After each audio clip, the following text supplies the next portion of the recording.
നവീകരണ പ്രവർത്തനങ്ങൾ പൂർത്തിയാക്കിയ വളാഞ്ചേരി കോട്ടപ്പുറം മഹല്ല് ജുമാ മസ്ജിദ് വിശ്വാസികൾക്ക് തുറന്നു നൽകി. മറ്റേ ഇബാദത്തുകളൊക്കെ നടത്തുന്നു. വളരെ സന്തോഷത്തോടെ സൗഹൃദത്തോടെയാണ് പള്ളിയിൽ നമ്മളെല്ലാവരും പെരുമാറിക്കൊണ്ടിരിക്കുന്നത്. ഒരാളും പള്ളിയിൽ നിന്ന് കശപിശ കൂടാറില്ല. പള്ളിക്കകത്ത്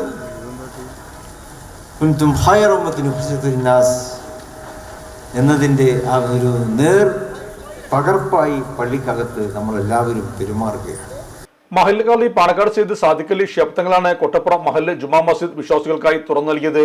ഒരേ സമയം 2500 പേർക്ക് പള്ളിയിൽ നമസ്കരിക്കാവുന്ന തരത്തിൽ കൂടുതൽ സൗകര്യത്തോടെയാണ് ജുമാ മസ്ജിദിന്റെ പണി പൂർത്തീകരിച്ചത്. മഹല്ല് committee president T P Abubakar master അധ്യക്ഷത വഹിച്ച ചടങ്ങിൽ പ്രൊഫസർ ഹാബി ഹുസൈൻ തങ്ങൾ MLA മുഖ്യാതിഥിയായി. മഹല്ലിനകത്തും പുറത്തുമുള്ള എല്ലാവരുടെയും സഹകരണത്തോടെയാണ് പള്ളിയുടെ നിർമ്മാണ പ്രവർത്തനങ്ങൾ പൂർത്തിയാക്കിയിരിക്കുന്നത്. ഏറ്റവും മനോഹരമായി കൂടുതൽ സൗകര്യത്തോടെയാണ് പള്ളിയുടെ പ്രവർത്തികൾ പൂർത്തീകരിച്ചിരിക്കുന്നത്. 1400-ലധികം കുടുംബങ്ങൾ അംഗത്വമുള്ള മഹല്ല് നിവാസികൾക്കും യാത്രക്കാർക്കും കച്ചവടക്കാർക്കും വിദ്യാർത്ഥികൾക്കും നമസ്കരിക്കാവുന്ന സൗകര്യമാണ് പള്ളിയിൽ ഒരുക്കിയിരിക്കുന്നത്. സമസ്ത കേരള ജമിയത്തുൽ ഉലമ ട്രഷറർ കൊയ്യോട് ഉമർ മുസ്ലിയാരാണ് നസീഹത്തിന് നേതൃത്വം നൽകിയത്.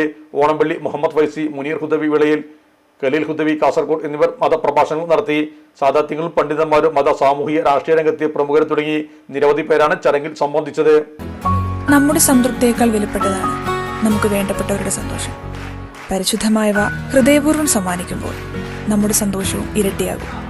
Dubai golden diamonds, pride of generations, India, Oman, Bahrain.